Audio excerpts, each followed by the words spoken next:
Bismillahirrahmanirrahim. Assalamualaikum warahmatullahi wabarakatuh. Alhamdulillahirabbil alamin wa bihi nasta'in wa ala alihi wassalatu wassalamu ala asyrofil anbiya'i wal mursalin wa ala alihi washabihi ajma'in. Amma ba'du. Asyhadu an la ilaha illallah wahdahu la syarikalah wa asyhadu anna Muhammadan abduhu wa rasuluh. La nabiyya ba'dahu. Pertama-tama marilah kita panjatkan puji syukur kepada Allah Subhanahu wa taala yang telah memberikan rahmat kepada kita semua. Salawat beserta salam tak lupa kita sanjung agungkan kepada junjungan kita Nabi Agung Muhammad sallallahu alaihi wasallam, yang semoga kita semua mendapat syafaatnya di yaumul kiamah. Amin. Yang terhormat Ibu Ari Rohmawati MPD selaku dosen pengampu mata kuliah Apresiasi Sastra Indonesia, dan kepada penonton semua yang senantiasa dilancarkan rezekinya. Saya Devreza Ramadan dengan MPN 001 sebagai moderator akan memimpin presentasi video kali ini dengan dibantu teman-teman saya Irza Abilianda Asyahra 013, Mazroatul Akhirah 023, Syukri Al-Hamid 027, Rahmat Elfendi 036, Triwahyuningsih 201. Materi kita kali ini akan membawakan sebuah judul pengembangan cerita anak.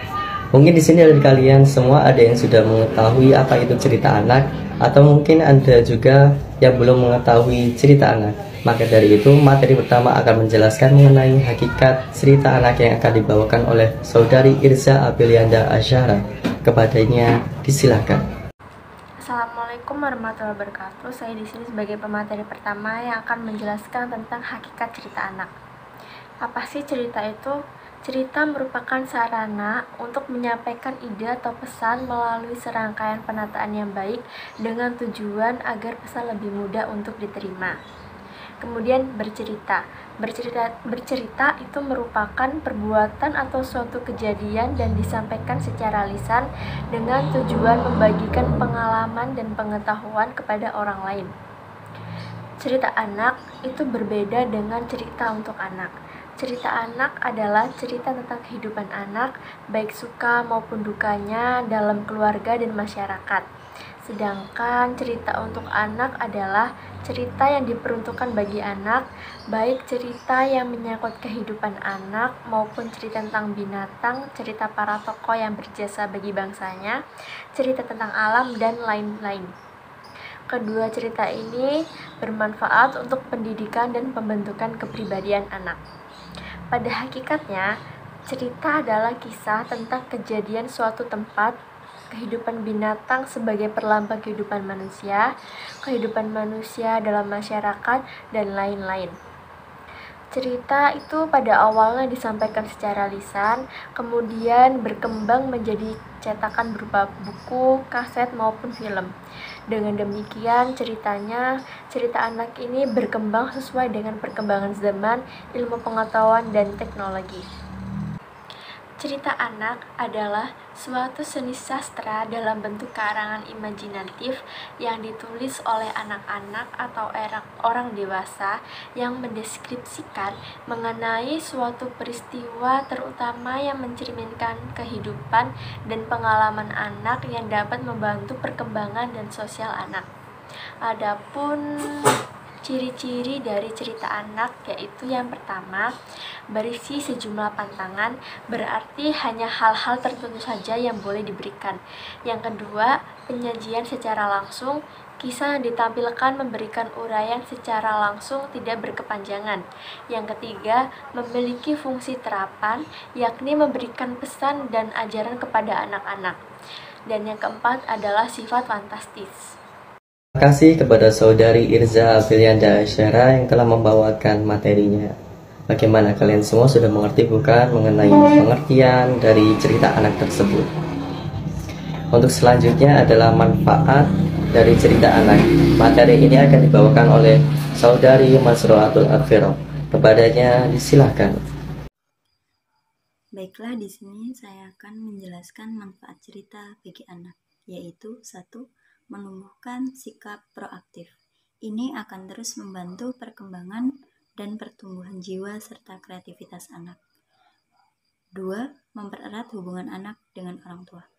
Saat mendongeng, ada jalinan komunikasi yang erat antara anak dengan orang tua, melalui kata-kata, belayan, pelukan, dan sebagainya, sehingga menciptakan sebuah situasi yang kondusif bagi perkembangan fisik maupun psikisnya.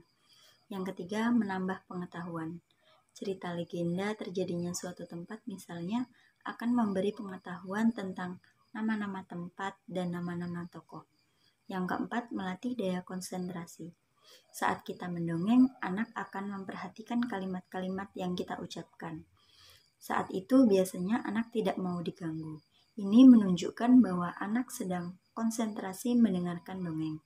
Yang kelima, menambah pembendaharaan kata. Semakin banyak dongeng yang didengar, semakin banyak pula kata-kata baru yang diperkenalkan pada anak. Yang keenam, menumbuhkan minat baca. Jika kita mendongeng dengan menggunakan buku cerita, berarti kita telah memperkenalkan buku cerita kepada anak. Jika anak tertarik, berarti kita telah menanamkan rasa cinta kepada buku cerita. Rasa cinta kepada buku cerita akan menumbuhkan minat baca pada anak.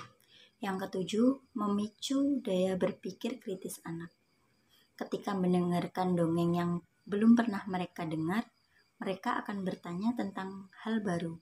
Ini akan melatih anak untuk mengungkapkan apa yang ada dalam pikirannya dan memicu anak untuk berpikir kritis. Yang kedelapan, merangsang imajinasi, fantasi, dan kreativitas anak. Dongeng-dongeng yang disajikan dalam konteks olah logika dapat membangkitkan kemampuan imajinasi, fantasi, serta kreativitas anak. Yang kesembilan, memberi pelajaran tanpa terkesan menggurui. Pada saat mendengarkan dongeng, anak dapat menikmati cerita dongeng yang disampaikan, sekaligus memahami nilai-nilai yang terkandung dalam cerita dongeng tanpa diberitahu secara langsung oleh pendongeng. Ya, terima kasih kepada saudari Masroatul Akhiro yang telah membawakan materinya. Untuk materi selanjutnya adalah mengenai tahap-tahap penulisan cerita anak yang akan disampaikan oleh saudara Syukri Al-Hamid. Kepadanya disilakan. Baiklah, di sini saya akan menjelaskan materi tentang tahap-tahap menulis cerita anak. Yang pertama, itu ada tahapan persiapan. Pada tahap ini, siswa diberi stimulus oleh guru dengan cara guru memberikan pertanyaan. Apakah siswa mengetahui tentang cerita dongeng? Setelah mendapat pertanyaan, siswa diminta untuk menyebutkan salah satu cerita dongeng yang mereka ketahui. Dan yang kedua, yaitu tahapan inkubasi. Pada tahapan ini, siswa diminta untuk mengumpulkan dan menggali sebuah informasi dari sebuah buku cerita. Buku cerita telah dipilih dan dibaca sebelumnya oleh siswa. Lalu, siswa juga bisa menuliskan sebuah kejadian atau peristiwa yang pernah dialaminya. Tahapan tersebut merupakan tahapan inkubasi siswa karena siswa telah melakukan kegiatan yang digunakan untuk mengumpulkan atau menggali sebuah informasi dengan cara membaca, melihat, dan merasakan pada kejadian atau sebuah peristiwa. Dan yang ketiga yaitu tahapan iluminasi. Pada tahapan ini siswa menuliskan karyanya, siswa menuangkan idenya pada buku tulis siswa. Pada tahap ini, setelah siswa menulis karyanya, guru bertanya terkait dengan isi cerita yang ditulis. Ketika siswa sudah paham dengan isi dan alur dari cerita anak yang ditulis, artinya siswa sudah melakukan sebuah pengamatan dan perincian terhadap cerita anak yang ditulis. Jika siswa sudah melakukan pengamatan dan perincian, siswa tersebut bisa mengetahui dan paham dengan isi dan alur cerita yang ditulis. Terima kasih kepada saudara Syukri Al-Hamid yang telah membawakan materinya. Itulah materi-materi yang dibawakan tadi mengenai apa sih itu cerita anak sampai ke tahap-tahapnya. Lalu apa saja penyebab menurunnya minat baca anak. Kali ini materi itu akan dibawakan oleh saudara Rahmat Elfendi. Kepadanya disilakan. Baiklah, di sini saya akan melanjutkan materi selanjutnya yaitu penyebab rendahnya minat baca anak yang dijelaskan menurut Harjo Prakoso 2005 dalam Kasiun 2015 menyatakan bahwa ada beberapa hal yang menyebabkan rendahnya minat baca, yaitu yang pertama, Pemerintah dan swasta dengan lembaga pendidikannya para guru kurang memotivasi para anak didiknya untuk membaca buku-buku selain buku belajar. Para orang tua tidak memberi dorongan kepada anak untuk mengutamakan membeli buku daripada membeli mainan. Mereka biasanya kurang mengetahui jenis buku yang sesuai dan disukai anak. Dan mereka biasanya juga kurang memperkenalkan perpustakaan kepada anak-anak. 3. Para penerbit media cetak memasang harga buku yang bermutu terlalu tinggi sehingga tak terjangkau oleh masyarakat luas. 4. Para pengarang, penyadur, dan penerjemah yang semakin berkurang karena royalti yang tidak menentu. 5. Perpustakaan umum yang jumlahnya belum mencukupi di tiap provinsi untuk melayani masyarakat. 6. Perpustakaan masjid yang belum terkelola dan profesional. Ya, terima kasih kepada Rahmat Elfendi yang telah menjelaskan tentang penyebab menurunnya minat baca anak. Kemudian untuk selanjutnya adalah bagaimana cara meningkatkan minat baca terhadap anak. Untuk itu akan dibawakan materinya oleh Tri Wahyuningsih. Kepadanya disilahkan. Saya akan menjelaskan materi tentang upaya meningkatkan minat baca pada anak. Upaya dalam meningkatkan minat baca masyarakat tidak dapat dibebankan pada keluarga saja, masyarakat saja, atau lembaga pendidikan saja. Ketiga, aspek itu perlu dilakukan secara bersamaan. Yang pertama, lingkungan rumah. Sebagai besar waktu anak adalah di rumah. Berkumpul bersama keluarga untuk meningkatkan minat baca dapat dimulai sejak masih balita. Dengan melakukan kegiatan seperti mendongeng, tersedianya bacaan di rumah, mendiskusikan isi buku, dan lain sebagainya. Yang kedua, lingkungan sosial.